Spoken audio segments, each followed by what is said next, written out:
Boa noite a todos que chegaram. Então, vamos.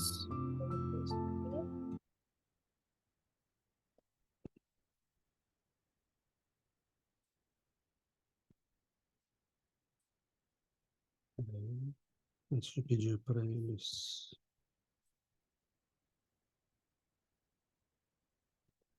dar um negócio que eu tiro. O que foi? Aqui? Não é para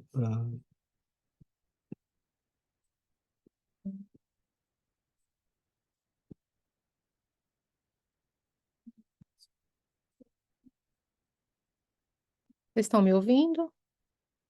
se eles conseguem falar. Vocês estão ouvindo? Estão vendo o texto? Ainda não, né? Não, então sim. Já estão Sim, vendo o texto? Sim. Sim? Também Sim. estão. Então, tudo bem. Então, vamos lá. A Ana poderia começar a leitura para a gente, por favor? Sim, claro. Evangelho.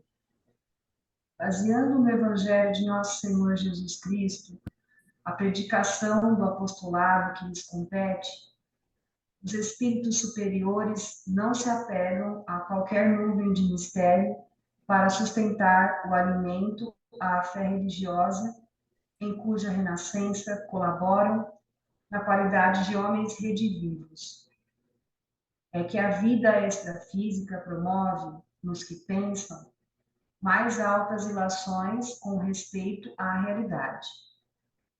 Se há leis que presidem ao desenvolvimento do corpo, há leis que regem o crescimento da alma. Jesus no estábulo não é um fenômeno isolado no espaço e no tempo. É acontecimento vivo para o espírito humano. Cristo homem veio plasmar o homem Cristo. Há quem enxergue no cristianismo a simples apologia do sofrimento. Acusam-no pensadores e filósofos vários, taxando-o em oposição à beleza e à alegria. Para eles, Jerusalém teria asfixiado a felicidade e o encanto da vida, a fluir vitoriosa e serena nos ajuntamentos da Grécia e de Roma. Antes do Mestre, a única beleza espiritual, geralmente conhecida, era aquela das virtudes filosóficas e políticas que o homem representativo da escola, da justiça ou do poder mantinha valoroso até a morte. Com exceção de Sakyamuni, príncipe sublime que se retirou do mundo convencional para viver pelos seus semelhantes, os grandes heróis do pensamento aceitam a perseguição e o extermínio, mas é força reconhecê-lo com a vaidade dos triunfadores. Bebem cicuta ou abrem as próprias veias, ilhados na fortaleza da superioridade individual.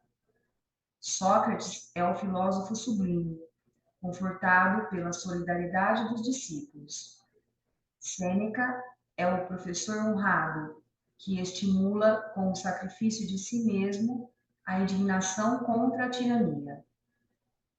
Com Jesus, a renunciação é diferente.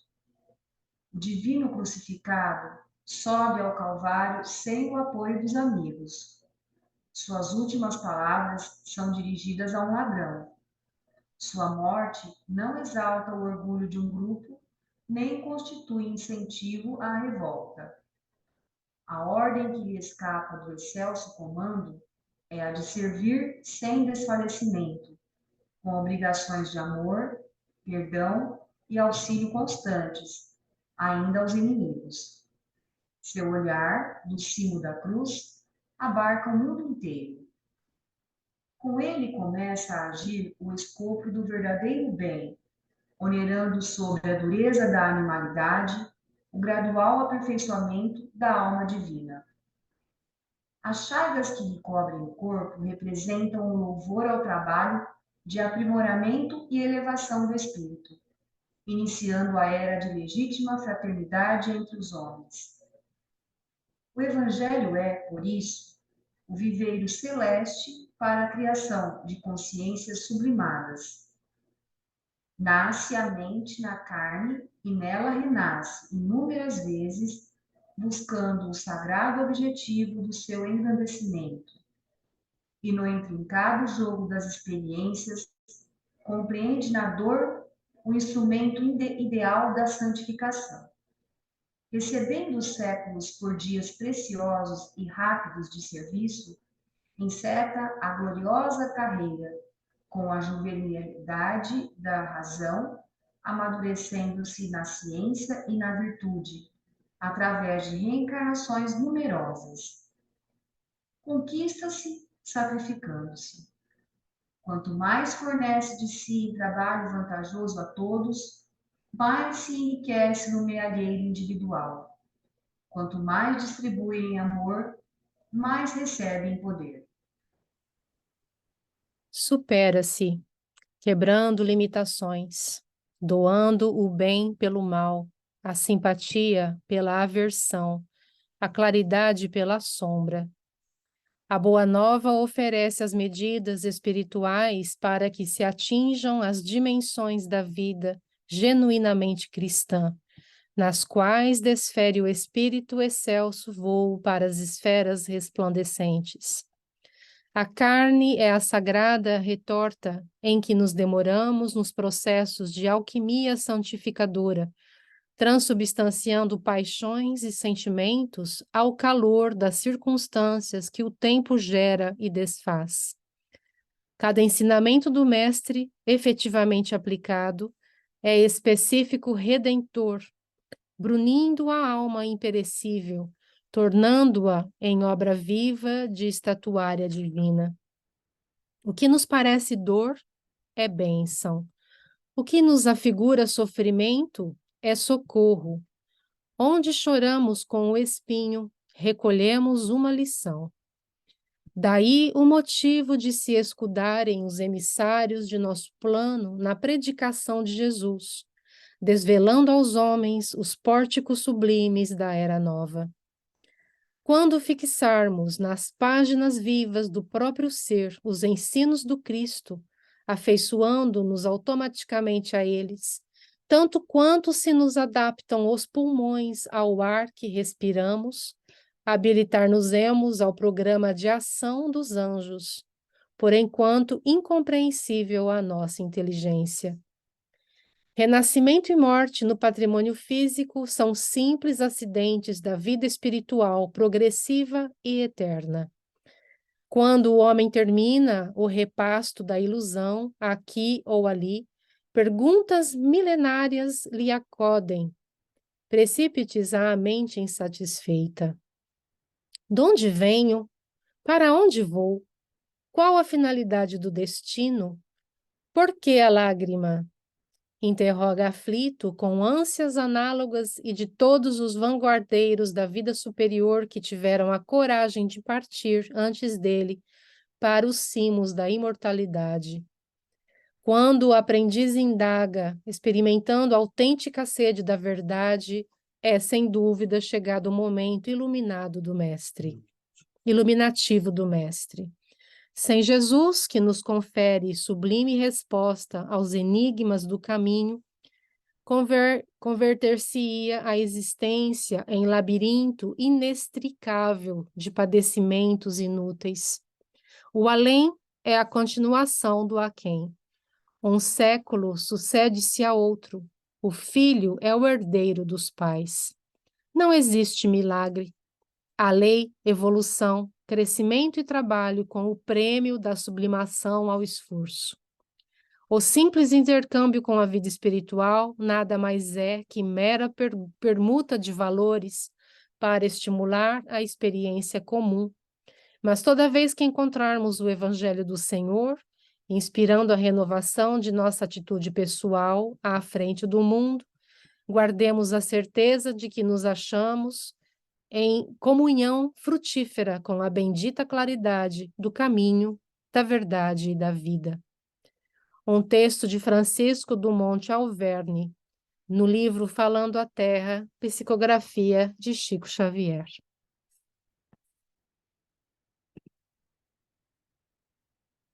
Obrigado, a Giovana, a Ana Célia, obrigado a todos. Bom, eu não vou me estender demais, não, porque eu acho que, né, vai ficar um pouco, né, pelo interesse que nós tivermos, né, pelos itens que possam ter chamado nossa atenção. A minha, em particular, a primeira coisa que me chamou a atenção foi como este espírito de grande sabedoria consegue, né, fazer um panorama que envolve nossa vida pessoal, a, o desenvolvimento do cristianismo no mundo, o diálogo do cristianismo com o mundo, né, num trecho do texto, ele diz que muitos entendidos, filósofos, intelectuais acusam o cristianismo, Jerusalém, ele diz, de ter trazido para o mundo amargura, tristeza, quando Roma e a Grécia celebravam a alegria.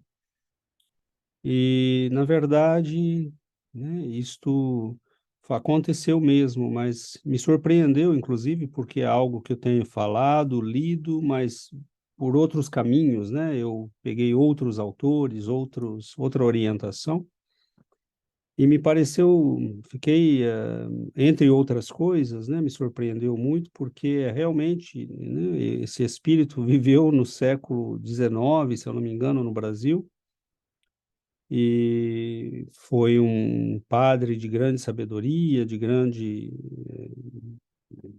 moral, e ele escreve pelo Chico um texto que é um resumo realmente ele dá um retrato, né, tanto da nossa condição pessoal em face de tudo isto, que é o Evangelho do Cristo, o plano de trabalho dos espíritos superiores, como nós nos integramos a ele, mas também enquanto civilização, né?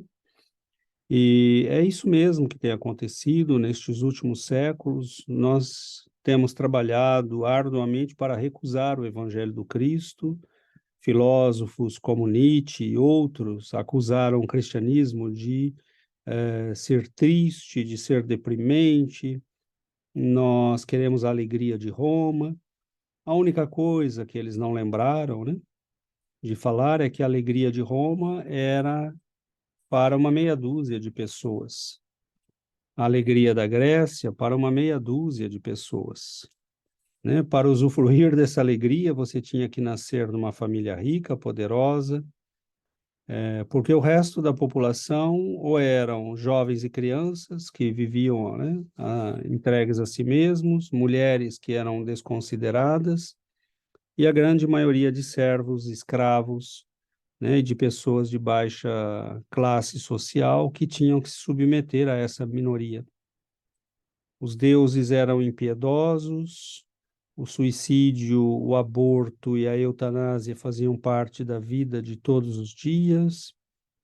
Os sofredores eram largados a si mesmos, não havia hospitais, né, escolas, orfanatos, não havia nada disso. Então, esse Cristo, né, e essa Jerusalém que parece nos trazer tristeza, bom, talvez tenha trazido tristeza para as consciências frias, indiferentes, que finalmente começaram a ver que o mundo todo não vivia a vida boa, feliz e tranquila que eles viviam, né? E talvez porque tenha trazido um pouco de consciência a essas consciências que ignoravam a dor e o sofrimento de milhares de irmãos. Talvez por isso eles tenham ficado um pouco entristecidos, né? Porque alguém despertou a consciência deles. Mas aqueles que estavam chorando, sofrendo, amargurados, pisados, pisoteados, abandonados, largados, né, esses celebraram com alegria a chegada do Cristo. Então, é claro que a questão do ponto de vista aí é importante, né? E Francisco do Monte Alverne nos transmite uma mensagem de grande de grande poder explicativo, e que merece uma reflexão bastante profunda da nossa parte. Então, abrimos, né, para que a gente possa partilhar esse pão, né, de luz que é esse texto.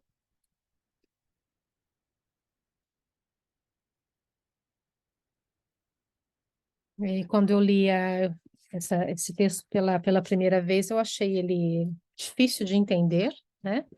Sim. E depois eu precisei pegar com mais tranquilidade. Eu acho que é um texto muito profundo, como o César disse, é um texto que tem assim, ensinamentos muito importantes, porque ele começa dizendo, né,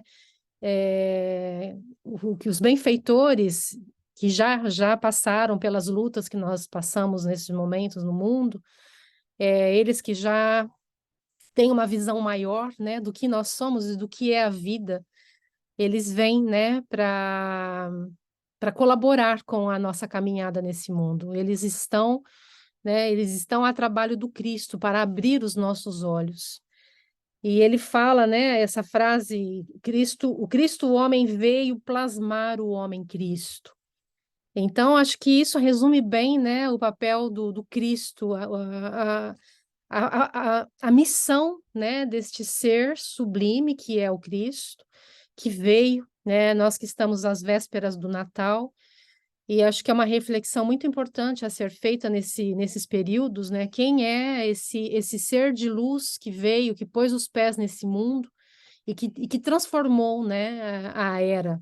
Então, a gente, como já foi dito, existe o mundo antes do Cristo, existiu um mundo antes do Cristo, onde os sofrimentos eram terríveis, onde a grande maioria da população vivia em sofrimento, eram assassinadas, crianças que não tinham valor, mulheres sem valor, os pobres rejeitados, os idosos que não tinham mais função no mundo eram massacrados, e Cristo veio para mudar a visão, né? Para mudar a visão do mundo.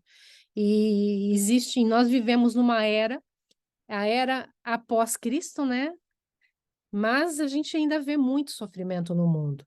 Então, são 2000 anos de cristianismo e as pessoas continuam vivendo como se não houvesse tido nenhum ensinamento, porque o que a gente vê imperando ainda é a maldade, o egoísmo, o orgulho, pessoas que não aceitam, né, o evangelho, que não aceitam os ensinamentos de Jesus. Então, a gente vê, né, um mundo ainda muito, muito a ser feito nesse mundo, né? Então, Jesus, hoje eu até falei, né? A gente estava comentando, eu falei, Senhor, desce que eu subo, né? A gente tem esse ditado no Brasil, né? De desce, Senhor, que eu subo, porque o mundo, às vezes, a gente tem a impressão de que está tudo à deriva, né? Que a maldade está imperando, que só coisas erradas acontecem, mas a gente tem muitas coisas boas acontecendo no mundo e nós estarmos aqui faz parte dessas coisas boas que acontecem no mundo. Existem pessoas bem intencionadas, pessoas que estão em busca do conhecimento, do aprendizado, e esse despertamento, né, para o Evangelho, para as lições do Cristo, é algo que não está tocando muita gente, né? É algo que ainda tem que acontecer nos corações de muitas pessoas. Da grande maioria, eu tenho a impressão. Então, aqui quando ele fala, né, que quando a gente começa a se perguntar de onde a gente vem, para onde a gente vai, qual é a finalidade da nossa vida e do nosso destino, por que a dor, por que o sofrimento, por que a luta, né? Quando a gente começa a se fazer essas perguntas, é porque já existe um pouco de amadurecimento na nossa alma. E quando esse amadurecimento começa a chegar, né, no nosso, espiritualmente, a gente começa a se abrir para o Cristo. Então, é aí que ele fala, né, quando o aprendiz faz essas indagações, experimentando a autêntica sede da verdade, é sem dúvida chegado o momento iluminativo do mestre. Então, se a gente prestar atenção, a gente tem a impressão de que as pessoas não se fazem perguntas, vão vivendo um dia de cada vez e sem nenhuma responsabilidade e vão resolvendo o problema de acordo com o que ele chega, e ninguém parece que está preocupado com o dia de amanhã, com a vida no futuro. E quando a gente se indaga a respeito de tudo isso, é porque a gente já tem uma certa maturidade espiritual. E o Cristo, nesse momento, começa a agir, né? Então, eu acredito que nós, que aqui estamos estudando o Espiritismo, estudando o Evangelho, de alguma forma o Cristo tem tocado nossos corações, de alguma forma o Evangelho tem direcionado a nossa vida, e que a gente continue, né? Que a gente continue se abrindo para esse ensinamento, para esses ensinamentos de humanização, de bondade, de amor, porque é deixar que o Cristo realmente guie as nossas vidas, guie as nossas ações, guie as nossas decisões e nos colocarmos nas mãos dele, porque quando a gente se abre para isso, ele pode fazer algo por nós. Não, então, com a gente, peçamos sempre que o Cristo aumente a nossa fé, que o Cristo nos guie pelos caminhos da vida, que ele nos mostre os caminhos pelos quais nós devemos seguir, porque para que a gente não caia, né, em tentações, para que a gente não erre, para que a gente não desvie, porque nós já nos desviamos muito, nós já nos afastamos muito de Deus, nos afastamos muito de Jesus. E a gente precisa aproveitar a oportunidade, né, de estar aqui conhecendo o Cristo, tendo acesso ao Evangelho e tendo respostas a essas perguntas todas, né, que ainda muita gente ainda não se faz, mas nós já nos fazemos e nós já estamos buscando respostas e recebendo respostas. Então, acho que a gente está, né, de certa forma, um pouco adiantados no caminho comparativamente a muitos dos nossos irmãos que ainda não despertaram. Então, é chegado o tempo de Natal, e a gente sempre deseja, né, que Cristo nasça em nós, e esse é um pedido realmente muito importante, que a gente realmente peça que Cristo haja em nós, que Cristo nasça e renasça todos os dias em nossas vidas, para que nossa vida tenha sentido, para que a gente vá, né, e siga no caminho da luz, porque, meus irmãos, eu não sei como que as pessoas vivem sem isso, como que as pessoas vivem sem Jesus, sem ter essa certeza de que nós temos amparo, de que nós temos objetivos. Porque sem isso, eu acho que viver nesse mundo está ficando cada vez mais difícil. Bom, obrigado, Giovana. Oi, Sebastião. Boa noite. É um pouco complicado porque é como se viviríamos como em dois mundos diferentes. Tem umas pessoas que ainda têm a consciência anestesiada, que acham que os cristãos são tristes, porque nós já nos dimos conta que os prazeres fugazes do mundo, todo esse vazio do mundo que eles ainda correm e se alimentam disso, para nós não tem mais sentido. Então, acham que como nós fomos mais parte dessa massa que faz toda a mesma coisa, nós somos fora, então somos diferentes ou não entendemos. Então, para essas pessoas que ainda estão dormidos, não tem como entender aqueles que já abriram seu coração para Jesus, aqueles que já sentiram e que optaram para reconectar-se com Deus e com Jesus, porque você sabe, nós nas reuniões mediúnicas, eles têm nos oferecido o mundo inteiro, todo o ouro do mundo, a fortuna, mas sem Jesus, isso não tem nenhum valor para aquele que já conhece a Jesus. Então, existe um ponte tão grande entre nós, entre aqueles que ainda não conhecem a Jesus e nós que acho difícil, mas quando você vê os grupos de estudo e as pessoas, sempre as pessoas indicadas vão chegando aos grupos por uma coincidência inimaginável. Aquele que tem que chegar, chega.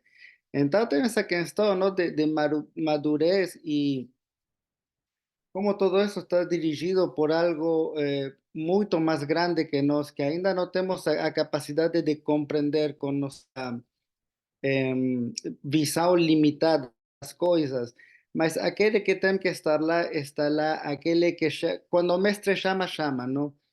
E, mas é triste de ver o mundo quando você se desperta e sigue vendo o mundo por as mesmas coisas vazias, uma e outra vez, não? Mas não adianta, porque quando chega o tempo, não? Você pode falar, como você falou, mesmo entre nós, não? Que já conhecemos o mestre, pode falar 1000 vezes a mesma coisa e depois de 1000 vezes só vai entender quando o espírito chegou a essa madurez, não? Então, seguir tendo paciência e seguir fazemos o que nós fazemos, não? E o mestre vai mostrando o caminho e a gente certa vai chegando, mas é verdadeiramente pouco a pouco, não? Obrigado, é isso. Não tem saltos, né? Ele diz no texto, como é que ele diz? Não tem milagres, não tem, né? Há uma parte na qual ele diz, né? E nós estávamos conversando um pouco antes de começarmos, né, o estudo, e falávamos exatamente disso que o Sebastião falou, né, que nós olhamos agora para algumas pessoas das nossas relações, da família, e nós falamos, nossa, né, eles estão buscando ainda aquelas coisas, eles estão. Mas há 500, 300 anos atrás, 100 anos atrás, sabe Deus, provavelmente nós estávamos com pessoas que olhavam para nós e diziam a mesma coisa, né? A gente pode ter vivido na época de São Francisco de Assis, a gente pode ter conhecido São Vicente de Paulo, a gente pode ter vivido, né? E eles olhavam para nós e falavam, olha, tadinho, olha lá, ele está preocupado, né, em comprar uma espada bonita e ter a bota brilhante, né, e nós estávamos realmente, era a nossa preocupação, né, em que baile nós iríamos naquela semana, e, e eles não nos criticavam, né, como o Sebastião disse, olhavam para nós com compaixão, com bondade, porque esse momento de maturidade da alma, ele é muito importante, porque mesmo os grandes sábios, ele diz nesse texto, às vezes não tiveram esse momento de modo correto. Sócrates, né, ele aceita o sacrifício, mas com o orgulho de quem diz, vocês são ignorantes, eu sei o que estou fazendo, né? Lógico que ele é um grande sábio, lógico que ele é um grande mestre, e ele dá o exemplo de Sêneca, que vai se suicidar também, e muitos outros, né? Mesmo Buda, que ele diz, né, que se retira do mundo e vai servir à humanidade, mas ele vive uma vida tranquila, ele vive uma vida calma, ele morre na tranquilidade, né, cercado pelos seus discípulos, velho. Jesus tem uma vida diferente, né? Jesus tem uma vida muito diferente. E o sacrifício do Cristo tem uma dimensão que nenhum outro herói ou mestre da humanidade teve. Então, quando nós acordamos para isso, quando nós entendemos a dimensão desse sacrifício e que ele foi um preço altíssimo que ele pagou para que cada um de nós pudéssemos receber a luz, para que cada um de nós pudesse receber o chamado do alto, né? E os espíritos vêm trabalhando ao longo dos séculos, século após século, né? Reencarnam espíritos que tentam nos trazer a luz, que tentam nos fazer entender que nós não somos daqui, mas é um longo trabalho, né? Como Sebastião disse, o mestre vai chamando e quando for a hora, vai ser a hora, né? Mas paciência, boa vontade, né? E aproveitar o fato de que nós talvez estejamos acordando, né? Isso, que a gente valoriza esse momento, como a Giovana disse. O Alexandre.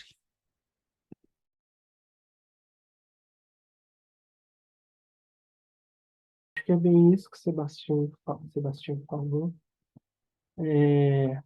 Acho que se eu me olhasse como eu era antes da vida mundana que eu vivia, e me olhasse hoje, eu ia olhar e falar, nossa, que cara triste, né? Porque eu falo muito de alegria serena, né? Que não é aquela alegria que eu ria, que eu ficava, né? Aparentava estar muito feliz e na verdade acho que eu não estava, né? E oscilava, né? Alegria, tristeza.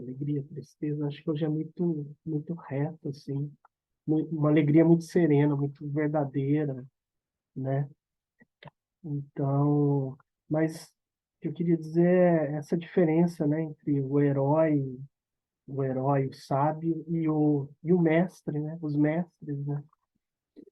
E, sobretudo, a gente vê que muitos desses heróis se mataram por uma causa, né? Ele fala aí de alguns, né? Se mataram por uma causa e Jesus não, ele foi morto por uma causa. É bem diferente, né? Então, não era uma causa política, não era uma causa filosófica, e nem muito menos passava pelo orgulho, né? Uma causa fraterna, né? Então ele não se isolou numa caverna, ele não viveu na nata da sociedade, assim, ele era, acho que a pessoa mais democrática que passou na Terra, né? Então ele aceitou as mulheres, os degredados, os leprosos, a mulher que sangrava, os cegos, os moribundos, né? Todo mundo que não tinha lugar na sociedade, né? Então ele morreu e foi morto por uma causa. Ele não morreu, não se matou por uma causa, né? E essa causa era a fraternidade, né? Então, essa é a grande diferença, né? Dos heróis, dos sábios e dos mestres, né? Por isso que eu acho que é o mestre dos mestres, né? Não teve nenhum ato de egoísmo nunca, né? É isso.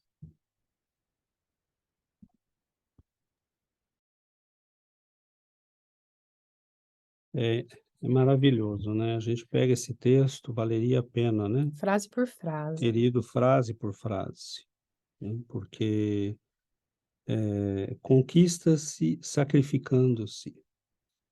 Por quê? Quanto mais fornece de si em trabalho vantajoso a todos, mais se enriquece no mealheiro individual, na colheita individual. Quanto mais distribui em amor, mais recebe em poder. Né? Então, é diretamente proporcional, né? Quanto mais você fornece, quanto mais você doa, quanto mais você se sacrifica, quanto mais você serve, quanto mais você se anula, né? Maior é o teu Maior é poder. o teu poder. Né? Então, é inversamente proporcional, né? Quanto mais você desaparece, mais você ganha em poder. Cada frase, né, supera-se quebrando limitações, doando o bem pelo mal, a simpatia pela aversão, a claridade pela sombra. O Evangelho, ele diz, né, é por isso o viveiro celeste para a criação de consciências sublimadas. Então, cada frase, né, o que nos parece dor é bênção, porque nossa visão não mais se limita ao físico, nós não estamos mais olhando a vida como eu preciso viver, cada ano que eu estou aqui conta, é precioso, porque eu vou morrer, cada dia de prazer, cada sensação nova, Então, as pessoas vivem desesperadas em busca, né, de variação, de prazer, de novidades, quando, como disse o Sebastião, tudo isso para nós já não tem mais sentido. Né, qual que é né? Você comprou uma roupa nova, né? E daí você comprou um carro novo, tá? Que bom. Quer dizer, você pode comprar um carro que precisa, mas não mais para compensar o imenso vazio que tem na alma, né? O que se nos afigura sofrimento é socorro, porque nós entendemos que o sofrimento é um recurso abençoado da providência para que a gente possa se ajustar às leis divinas. Né? Então, esses dias, eu li até uma história, né, de uma menina que não tinha a capacidade de sentir dor. E quando você não tem a capacidade de sentir dor, é aí que você se machuca mais. né? Ela praticamente destruiu o próprio corpo porque ela não sentia dor, né? Então, é um caso real, contado por um médico, e a mãe chega, né? A primeira vez que ela constatou que tinha alguma coisa errada, a menina estava ainda no berço, e a mãe chega e vê, né? Ela olha, ela estava pintando, né? No berço, né? Com tinta vermelha, e na verdade era o sangue dela, né? Ela tinha mordido a ponta do dedo e não sentia dor, né? Ela caminhava descalça e não sentia machucar o pé, cortar o pé. Chegou um momento que machucou tanto o pé que teve que amputar, né? Então, quando você não sente dor, você se causa um estrago, né? Então, quando esse espírito fala, o que se nos afigura sofrimento é socorro, tanto fisicamente quanto moralmente, né? Então, é a insensibilidade ao sofrimento. Por isso Jesus falou, bem-aventurados os aflitos, bem-aventurados os que sofrem, os que têm sede e fome de justiça. Porque ter sede e fome de justiça significa que você já está com a consciência acordada para as leis divinas. Você já sabe diferenciar o bem do mal, né? Então, é fantástico essa visão, é fantástico nós entendermos tudo isso e nos situarmos em meio a tudo isso. Nós não vamos mudar as pessoas, nós não vamos mudar o mundo, nós só podemos mudar a nós mesmos. Nós temos que fazer o trabalho de ajustamento nosso às leis divinas. Nós não podemos ajustar os outros, nós podemos auxiliar, nós podemos fazer por eles o que fizeram por nós. São Vicente de Paulo pode ter lamentado a nossa ignorância, mas ele jamais deixou de nos orientar, de nos ajudar, de nos transmitir o Evangelho, mesmo sabendo que nós não tínhamos condições. Então, são as sementes que foram lançadas, mas foram sufocadas pelos espinheiros das paixões, né? Ou caíram num terreno muito empedrado, né? Então, mas eles não deixaram de lançar as sementes porque nós não estávamos em condições. Só que eles não ficaram, né, tentando forçar a semente para dentro de uma terra que não poderia recebê-la ainda. Então, é a bondade, a compreensão, mas não interessa o que vai acontecer com os outros. Os outros terão que se entender consigo mesmos e com Deus e com os espíritos superiores que estão gerenciando tudo isso. A questão somos nós. Ninguém aqui caminha com o pé do outro. Ninguém vai entrar no céu com as pernas alheias, né? Ninguém vai Nós, voar sem ninguém vai asas. voar com as asas do outro. Você precisa ter asa ou você não voa. Então é muito bonito porque não há privilégios, não há concessões, é lei. Faça e você terá, plante e você colhe, né? E não tem exceções. Cada um de nós terá que fazer o trabalho que tem que ser feito. E isso é muito duro e é muito bonito, né? Porque a partir do momento em que você diz, não, eu aceito o trabalho, eu aceito fazer o que eu tenho que fazer, eu vou trabalhar, né? Então, nós começamos a colher frutos, né? O Ale falou dessa felicidade serena. Nós já estamos experimentando isso, né? Nós não somos espíritos felizes, mas nós já temos serenidade, nós temos uma alegria serena, nossos lares. Óbvio que nós temos pessoas nas nossas vidas que às vezes não partilham conosco isso, mas na medida do possível nós vivemos com serenidade, porque nós não estamos mais criando problemas, né? E estamos lidando bem com os problemas que temos na medida do possível, né? Então, é esse trabalho que o Senhor está esperando de nós, né? Quando Jesus chama, né, o jovem, olha só, né? Jesus chama aquele jovem para segui-lo e ele diz, Senhor, espere um pouco, que eu preciso ir enterrar né? Meu familiar que morreu. Né? Ele estava cumprindo um dever, ele estava fazendo algo certo, estava fazendo o que o mundo esperava dele. Mas Jesus diz, não, né? Eu estou te chamando. Deixe que os mortos enterrem os mortos. Ou seja, deixem que aqueles que não podem receber o convite se ocupem dessas coisas. Você se ocupe do convite que eu estou te fazendo. Venha. Né? Venha. Então, é muito, a doutrina espírita representa hoje nas nossas vidas Chamado. esse chamado. É um chamado da última hora. Próximo pode acontecer só daqui 1000 anos. Jesus veio há 2000 anos, ele mandou mensageiros esses 2000 anos, mas o chamado da doutrina espírita é um chamado especial.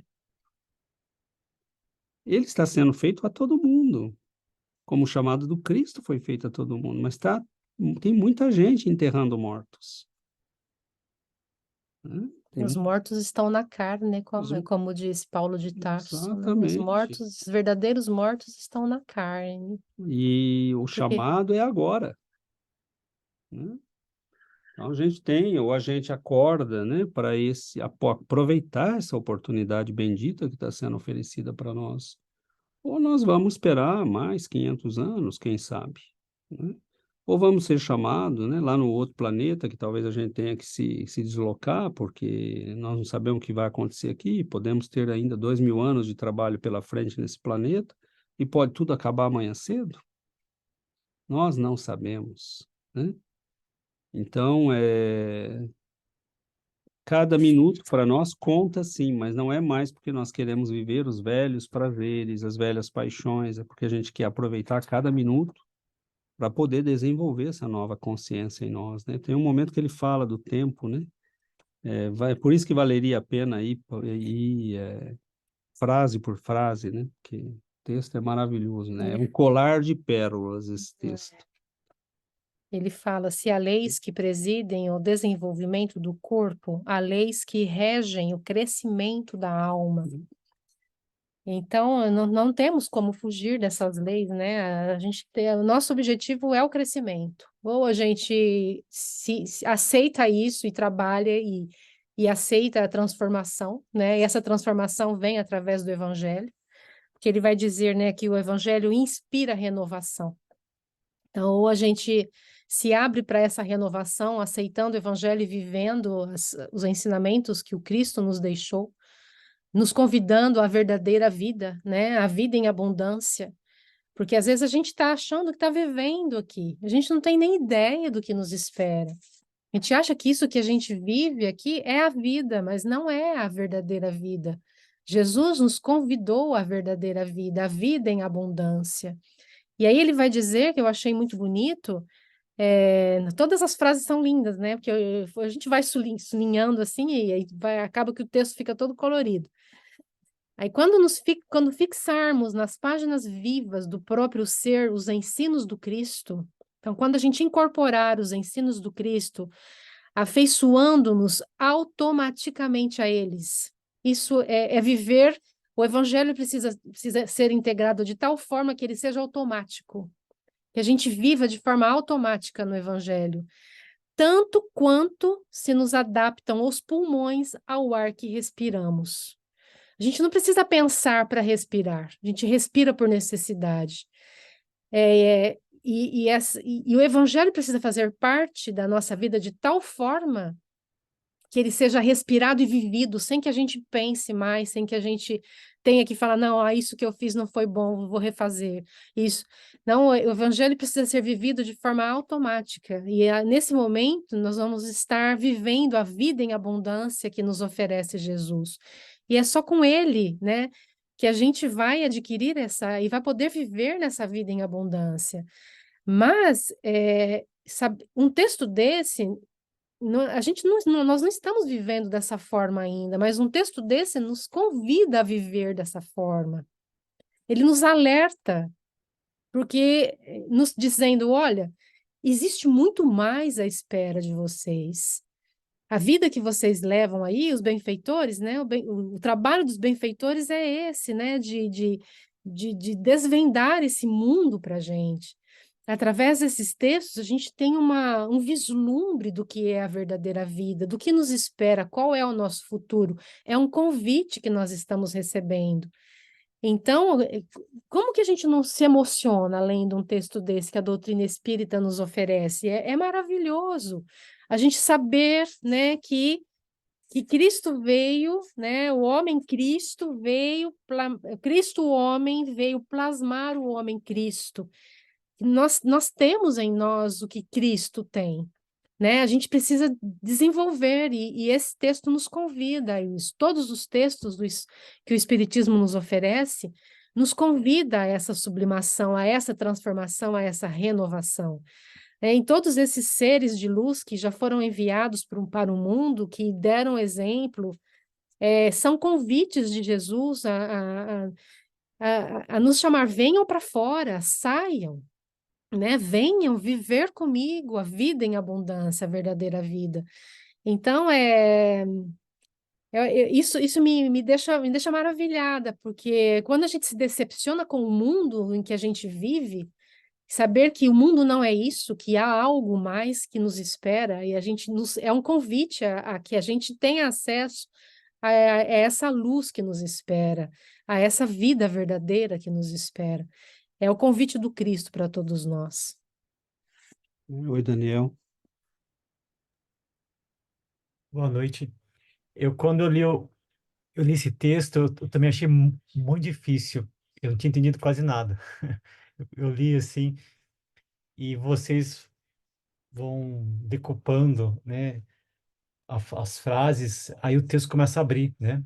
Aí você começa a eu compreender a beleza de frases que você passou batido. E falou, nossa, como é que eu não percebi essa frase, né? Você comentou uma frase agora. Eu falei, nossa, eu li, mas não tinha passado a frase, tinha passado batido.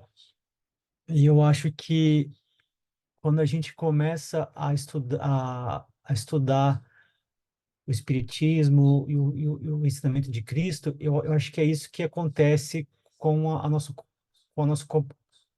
compreensão do mundo, né?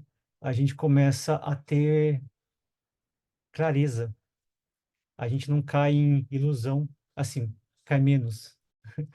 Eu estava conversando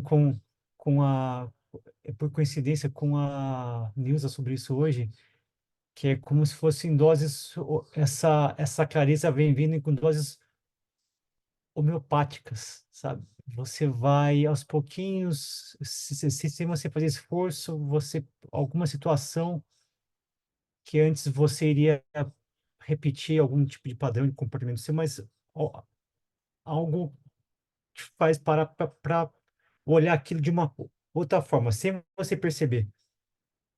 Então, eu acho que o estudo vai abrindo essa porta do entendimento, e a frase que agora me chamou a atenção quando vocês estavam falando, eu tentar pescar uma tentar compreender o texto. Eu gostei dessa frase aqui: o além é a continuação do aquém, né? Então, é assim, se nós vivemos essa vida aquém das expectativas, o, o nosso além vai ser igual. Vai ser aquém do que a gente fez aqui. Não, não tem milagre, né? Não vai ter. Ninguém vai virar santo, ninguém vai compreender nada. Você vai continuar igual. E é isso. Muito obrigado. Obrigado, Daniel. É muito rico, né? E vale a pena. A gente não, obviamente, não tem tempo, mas, por exemplo, renascimento e morte na vida física são simples acidentes da vida espiritual, progressiva e eterna. Quer dizer, a gente acha aqui a coisa mais importante, né? Mas é um acidente do nosso percurso espiritual. Acidente, na filosofia, é aquilo que por exemplo, Um elefante ser marrom escuro ou marrom claro é um acidente, porque não faz a menor diferença ele ser marrom escuro ou claro, né? Não muda nada na natureza do elefante, né? Então, né, é simplesmente uma ocorrência, assim, agora nós vemos como uma coisa mais importante, né? Mas daqui 1.000, 2.000 anos, reencarnar, né? A gente ouve lá nos livros de André Luiz que tem espíritos que reencarnam a cada 700 anos, né? Porque, assim, para ele, reencarnar já não é algo que faz parte da realidade, da necessidade, né? Aí ele diz na sequência, quando o homem termina o repasto da ilusão, aqui ou ali, perguntas milenárias lhe acodem à mente insatisfeita. Então, primeiro, é essa história de todos nós. Primeiro você tem que comer fartamente o repasto das ilusões, né? E é de encarnação em encarnação, as mesmas paixões, é o mesmo. Nós vestimos personagens novos para representar sempre o mesmo papel, né? Aí chega uma hora que a gente cansa. O que é que eu estou fazendo aqui? Quantas vezes eu vou repetir isso? Até quando? E aí as quedas, né? As quedas começam a doer, porque antes a gente não percebia que eram quedas, né? A satisfação, até a satisfação de um prazer, num certo momento, vai começar a doer, porque vai ser um símbolo da nossa prisão. E aquilo que o outro vê como, né, uma conquista, um prazer, a gente vai ver como sofrimento. Então, é lógico que começa a mudar alguma coisa em nós. E você começa a viver para um ser que sempre existiu, que é o seu ser espiritual, mas que você sempre ignorou. Nós sempre ignoramos a nossa natureza espiritual e vivemos em função da nossa natureza material. Então, é muito bonito, porque, né, a gente vai vivendo e vai percebendo que é preciso, né? Que é preciso acordar. E ninguém faz milagres, né? E nós não sabemos em que momento uma pessoa vai acordar. A única coisa que eu posso pedir a Deus é, Senhor, que eu acorde, que eu esteja acordado, né? A gente fornece, por exemplo, para as pessoas que a gente ama, conhecimento, um livro, né? Mas a pessoa sempre acha que tem algo mais importante a fazer antes disso. E é normal, porque nós já fomos assim. Só que, né, você sabe que não há, porque aquilo que é realmente essencial, por que será que Jesus falou, né? Buscai primeiro o reino de Deus. E todas estas coisas, ou seja, todas as outras coisas, nossas preocupações, inquietações, projetos, tudo isto se vos acrescentará. Porque tudo funciona quando você ganha, né, o eixo da vida, né? Tudo funciona, tudo começa a funcionar. Porque você está sereno, você está estável. O peso da vida diminui, Diminui. porque você não passa a carregar o peso com o auxílio do alto, e não mais sozinho. Porque às vezes a gente se ocupa tanto com os afazeres da vida, Achando que vai dar conta achando de que vai dar tudo, né? conta de tudo, e deixa Jesus, e deixa as orações, e deixa os estudos, e deixa a serenidade para depois. Essa busca da serenidade tem que vir primeiro, porque todas as tribulações da vida vão ficar mais leves depois, porque a gente vai estar centrado, vai estar equilibrado, vai estar em paz e tranquilo. Então, às vezes a vida se torna muito pesada e muito difícil, as obrigações enormes, mas quando a gente divide o peso com o mestre, porque ele tem a força, é dele que vem a força, e aí as coisas elas se encaixam, elas entram no eixo. Então, buscar primeiro o reino de Deus é buscar esse equilíbrio em primeiro lugar. Cuida da alma em primeiro lugar, do espírito, e a vida vai se encaixar, porque essa vida, ela é secundária. A vida, a mais importante é a vida espiritual. Quando a gente está em equilíbrio, as lutas vão continuar. Nós vamos continuar tendo, né? Mas vai deixar de ter o peso que tem, porque nós vamos olhar com outros olhos. Deixa de ter, né, o sofrimento, nós vamos enxergar com outros olhos. Porque com o espiritual na tua vida, quando nós incluímos o espiritual na nossa vida, como a Giovana disse, os problemas continuam, só que o espiritual é o quê? É a escadinha que eu subo através da oração, do estudo, da meditação, e que me permite ver o que ninguém está vendo. Né? Então, a gente tenta carregar o peso da vida sem Deus, sem a oração, sem o auxílio dos espíritos superiores, e fica muito pesado. A gente acaba esmagado. Né? Aí, quando você ora, quando você estuda, quando você entrega ao Senhor, né? E você reparte o peso da vida com Ele, né? E você sobe pela oração, né? Aquele pequena montanha, né? E você olha ali de cima, você fala, não, peraí, não é tão complicado assim. Né? Tem um caminho por aqui, tem outro caminho por ali. É melhor eu não ir por ali. Enquanto que se a gente tenta ir por si mesmo, nós não vemos, nós não enxergamos, nós caímos em armadilhas, nós escorregamos, o peso fica muito grande, nos massacra. Né? Então é muito interessante quando nós começamos a entender que Jesus não estava brincando, né? Quando ele disse, vinde a mim e eu vos aliviarei. Tome o meu fardo, porque ele é leve. Né? Não tente carregar o fardo do mundo, porque você não aguenta. Então, nós estamos aprendendo. Né? É muito bonito o processo, porque às vezes uma pessoa recebe conhecimento, acumula, lê, né? Aí aquilo vai ficando lá dentro, mas ainda é como se fosse farinha, óleo, açúcar, né? Ainda não se juntou para fazer o bolo. Mas ela já tem a farinha, ela já tem o óleo, ela já tem a manteiga, né? Ela já tem os ingredientes. Num certo momento da vida que pode vir por uma crise, por uma situação inesperada, aquilo vai se juntar e ela vai dizer, entendi para que serve isso aqui tudo. Né? Então, nós não sabemos em que momento a semente vai cair na terra, em que momento a semente que está na terra pode ficar lá muito tempo, em que momento ela vai germinar.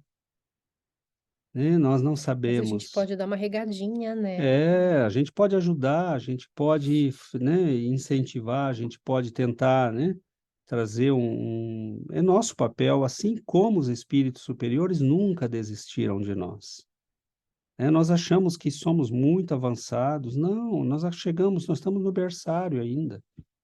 Nós chegamos ontem a um pouquinho de compreensão. Nós não somos muito diferentes dos nossos irmãos que estão completamente cegos. Nós estamos enxergando um pouquinho. É tão Né? pouco que corre o risco da gente se de, perder, de se né? perder. Porque numa Exatamente. próxima encarnação, se isso não estiver do jeito que ele fala aqui, né? Automatizado. Integrado e automatizado, a gente pode nascer num outro contexto em que isso não vai se despertar. Então, o trabalho que nós temos que fazer nesta vida em que estamos tendo consciência e oportunidade de estudo e de aprendizado do Evangelho e da doutrina espírita, para que isso passe a ser integrado em nós, na nossa alma, para que a hora que a gente, como o César já disse aqui algumas vezes, quando a gente escuta, fala Jesus, que esse nome toque lá no fundo no nosso coração, para que a gente busque o Mestre, não importa onde, não importa em que momento, né? Esse trabalho, se nós queremos seguir o caminho da luz, esse trabalho precisa ser feito a partir de agora, para que a gente não se perca mais, porque se nós estamos aqui ainda, é porque nós já desviamos demais, né? E acho que a gente não. Se eu falo por mim, eu não quero mais, assim, estou tentando, né?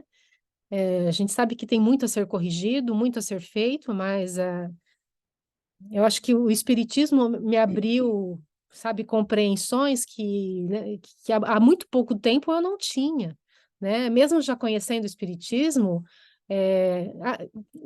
ultimamente os estudos têm me aberto compreensões que falam, meu Deus, né? A gente não pode deixar isso passar. Tem que ser realmente, como ele fala aqui, né? Como o ar que a gente respira.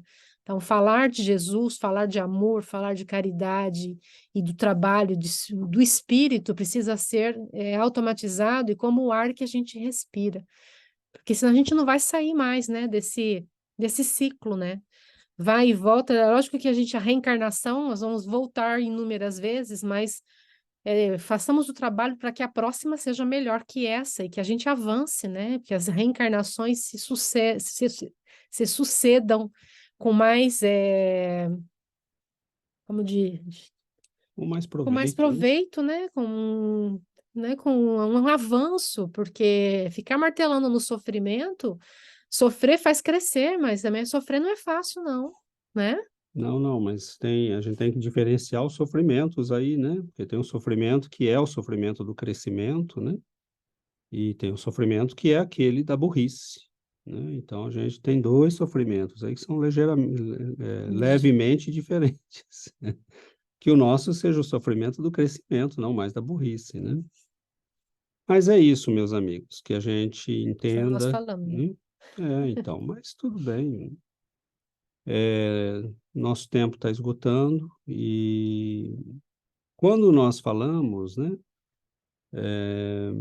A cada dia que passa, mais eu tenho consciência de que eu falo para mim, para me lembrar o que eu preciso lembrar, né? Se isso for útil para alguém, eu fico muito feliz. Mas ninguém, né? Ninguém tem que nos dar satisfação. Nós não temos que dar satisfação para ninguém. A nossa vida nos pertence, né? Uma pessoa pode estar andando por um caminho que me pareça muito errado. E Jesus pode estar conhecendo o interior dessa pessoa e dizendo para ela, né? Ou dizendo, essa pessoa está num caminho de crescimento. Nós não sabemos, né? Nós não temos conhecimento nenhum do mundo interior de ninguém. Por isso que é importante que nós nos entendamos conosco e com Deus, né? Então, o nosso convite aqui, a nossa lembrança, a nossa insistência, né, de dizer não podemos nos perder, não podemos errar o caminho novamente, né? É para lembrar a nós mesmos. Eu quero me lembrar disso porque, né, digamos que eu estou velho no erro, né? Tá na hora de dar uma mudada, né? Começar a fazer alguma coisa diferente. Mas que sei eu da vida das pessoas, que sei eu do caminho de cada um, né? Ninguém deve me dar satisfação e ninguém tem que dar satisfações a ninguém, né? Então, deixo claro isso porque dá a impressão que a gente vira aqueles crentes chato, né? Que fica enchendo o saco da pessoa para se converter, né?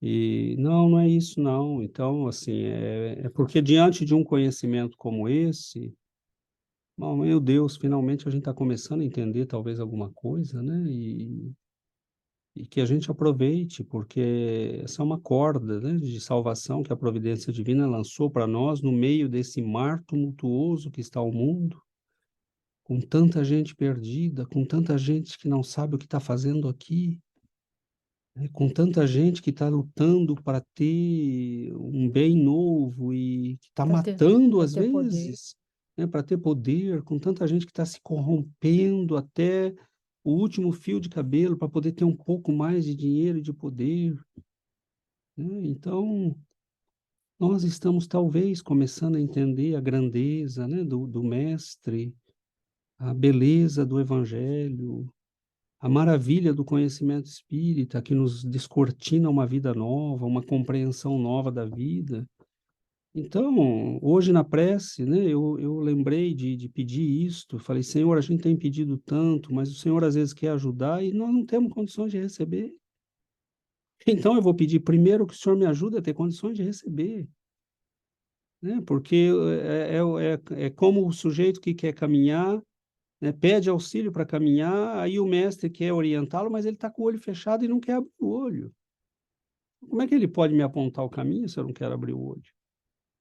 Né? Então, que a gente peça isso também, Senhor, me ajude a ter condições de ser ajudado, porque às vezes nem isso nós temos, né? Mas o Senhor nunca desiste de nós. O Senhor continua sempre nos auxiliando, sempre, sempre. Ele nunca desiste, né? Ele vai dizer, hoje ele não está em condições de entender. Hoje ele não pode receber meu presente. Eu volto amanhã. Mas ele nunca desiste, né?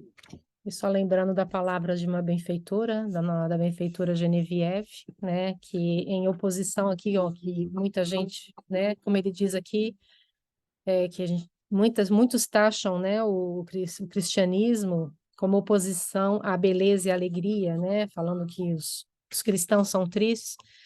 Genevieve, toda vez que se apresenta na reunião mediúnica, ela nos lembra: sejamos felizes, não existem cristãos tristes. Quem conhece o Cristo tem a maior razão de ser feliz, de se alegrar. Porque Cristo é vida, Cristo é alegria, Cristo é luz. Então, meus amigos, Por que a Genevieve fala isso? Por que ela fala isso? Genevieve, ela era uma auxiliar de Louise de Marillac. Ela teve 11 filhos. Falei com um africano que tem 10. Aqui é um aluno meu. Então, isso não existe mais, né? Mas ela, quando começou a trabalhar com as Irmãs da Caridade, ela recebia missões de São Vicente. E ela se deslocava entre vilas. E onde ela chegava, as pessoas não sabiam orar o Pai Nosso. E ela ensinava para todo mundo. E na viagem, ela ia, né, com aquelas carroças, ela fazia todo mundo cantar. Porque ela dizia, a gente precisa aproveitar o tempo, né? Então, cantar é uma coisa fácil. Então, ela fazia todo mundo cantar. Então, ela tinha uma alegria que era natural, que era espontânea, que era muito bonita. E que contagiava as pessoas. Aonde ela chegava, vamos cantar. E a música afastava a tristeza, afastava as amarguras e ensinava, porque normalmente eram músicas, né, que tinham uma mensagem positiva. Muito bom, meus irmãos, nós finalizamos então por hoje. finalizamos e desejamos a todos um Feliz Natal. No domingo nós não teremos o nosso evangelho, porque é véspera de Natal. Faremos apenas uma prece no domingo. Eu vou enviar para vocês no grupo o horário. Faremos apenas uma prece, mas não teremos o estudo. Então, Nós íamos fazer, mas aí Não, a mas Giovana falou, duvido que venha alguém. Então, é véspera de Natal, todos têm compromissos com a família, né? Com as famílias, então nós faremos apenas uma prece um pouco mais cedo. Então, Feliz Natal a todos, que Jesus nos abençoe e ampare sempre. Vamos fazer a nossa prece.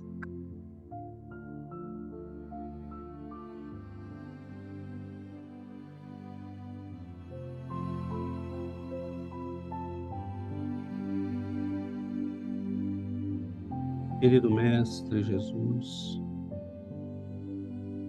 queridos benfeitores, queridos amigos, que nós possamos, Senhor, neste ano, em que mais uma vez celebramos Tua vinda ao mundo, celebrá-la verdadeiramente, lembrando que o Senhor é luz, é alimento, é água, lembrando que o Senhor é vida, que nós possamos, Senhor, celebrar com alegria,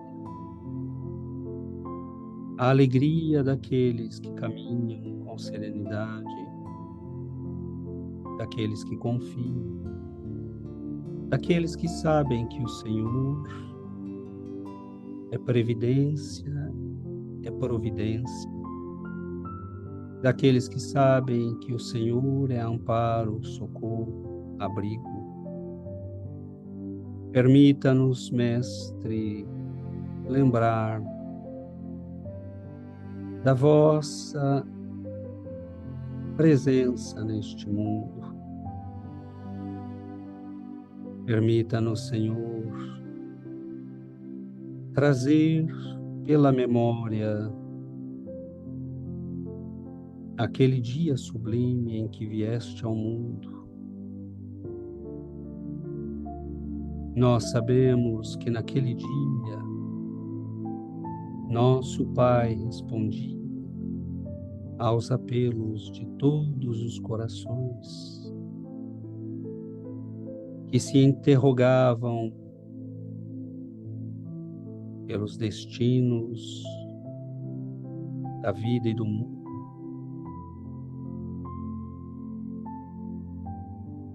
Que perguntavam ao Senhor, no silêncio, o porquê da dor, do sofrimento. Nós sabemos que os desesperados deste mundo, os aflitos, naquele dia receberam finalmente o amparo divino, pois o amor de Deus se materializou neste mundo